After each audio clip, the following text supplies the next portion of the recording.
I'm the Bible Charts guy, and here are some of the sevens in the book of Exodus.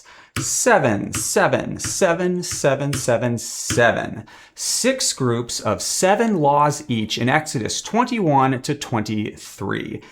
Download this chart in the description below, hit subscribe, and let's figure out why Exodus is so obsessed with the number 7. These batches of 7 laws are contained in what is called the Book of the Covenant in Exodus 20 to 23, which Moses receives from God on Mount Sinai. Now, he receives these laws on his 4th trip up that mountain. Moses is actually going to ascend Mount Sinai 7 times in the book of Exodus. 1, 2, 3, 4, 5, 6, 7. This is a fascinating study, which we will have to save for another day. Before Moses' next trip up Sinai, that is trip number 5, God will require Moses to wait for 6 days. And then on the 7th day, God called to Moses out of the midst of the cloud, and Moses ascended the mountain.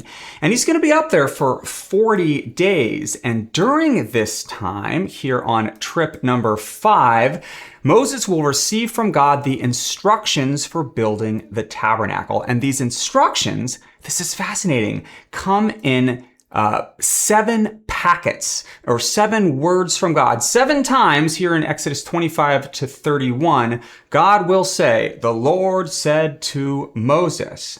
And then, if we fast forward to the last chapter in this book, Exodus chapter 40, the tabernacle will be assembled. We'll put it all together, and this will be completed in 7 acts of obedience to 7 commandments of God. Look at this, Exodus chapter 40, where we have 7 times a statement like this. God will say to Moses, "You shall erect the tabernacle." And Moses obeyed. He erected the tabernacle. "You shall bring in the table and arrange it." So he brought the table into the tent of meeting and he arranged it. So there's a lot of 7s in the book of Exodus, but I want to slow down and zoom in on Moses' 4th ascent up the mountain.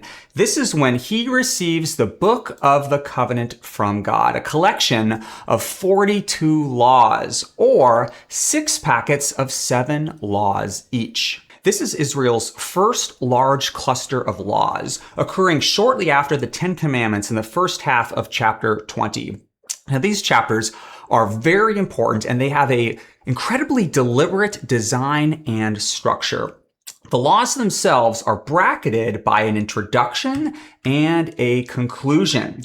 And an Old Testament scholar by the name of John Sailhammer, I love this guy. In his book, The Pentateuch is Narrative, he has noticed that the introduction itself has 2 parts, which he calls, in his own words, a prohibition of idolatry and proper forms of worship.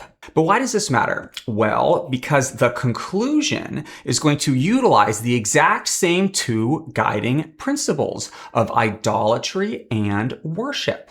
So let's take a look at this idolatry piece. We have chapter 20 is the introduction and chapter 23, the conclusion. 20 here on the left and 23 on the right. So what is the prohibition against idolatry in chapter 20? Well, Moses says, "You shall not make gods of silver."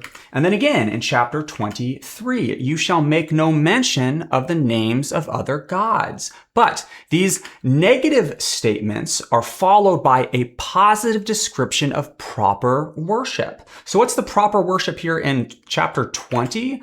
Well, it's for the construction of an altar on which to offer sacrifices to God, the one and only true God. And what about the proper forms of worship here, closing out the Book of the Covenant in chapter 23? Well, this prohibition against idolatry is followed by the command that Israelites are to come before God 3 times a year. And in between these general statements of Israel's religious exclusivity, we have the laws themselves, the body. 42 laws, 6 times 7. Let's take a closer look at these laws and see how they are arranged. Now, we're going to have to zoom out a little bit if we're going to fit it all on one screen. And let's move it around a bit here. Okay, that looks pretty good. Now, immediately after the introduction and immediately before the conclusion of the Book of the Covenant, we have these brief bracketing statements. Take a look at what they say. Here in 21:1, it says, "Now these are the rules you shall set before them." All of these guys down here. And then down in 23:13, Moses says, "Pay attention to all that I have said to you," pointing back to the 42 judgments. But that's a little funny, isn't it? We've already had a bunch of laws, the 10 Commandments in chapter 20, and then these general statements about idolatry and worship. But only now does God command Moses, "These are the rules you shall set before them." That is because these short lines here in 21 and 23 are functioning as bookends around the formal grouping of the Book of the Covenant. And this Book of the Covenant, as we have already said, can be divided into 6 groups of 7 laws each. So let's get those 6 groups up there. All right. And the 7 laws in each of those groups.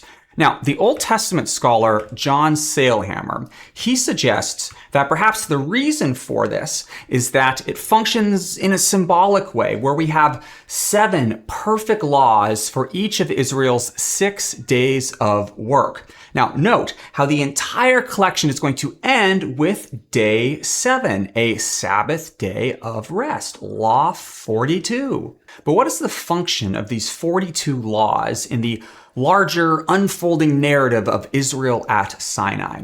Well, they're clearly not meant to be a complete list. Israel received 613 laws at Sinai, but it could be that the Book of the Covenant serves as a representative selection of those laws. So the first collection of Israel's laws, the 10 Commandments or the 10 words, provided a general statement of God's principles of justice. And then the second collection, the Book of the Covenant, provides specific examples of how these general principles can be applied in real life situations. Many of these laws, therefore, are casuistic laws or case law. That is, if this happens, then do this. And notice how each of them can be understood as an explanation of one of the 10 commandments. So let's look at a couple of these. Law number 13 here. If an ox gores a man to death, the ox shall be stoned. What are we talking about? This is the 6th commandment. You shall not murder. This is a case law for death of someone in Israel. What about law 16? If a man steals a sheep, he shall repay 5 sheep. This, of course, is an explanation of the 8th commandment. You shall not steal. And what happens if someone does steal? Got to pay 5 times over. What about number 41? This will be the last one. For 6 years you shall sow your land, but on the 7th you shall let it lay fallow. What are we doing now but explaining the 4th commandment? You shall keep the Sabbath, but now applying it to the land itself. But why do we need 42 laws to explain the first 10? And why go through this massive literary effort of crafting 6 groups of 7 laws each? Well, it could be because of where these laws end. Their culminating law, law number 42, to keep the Sabbath.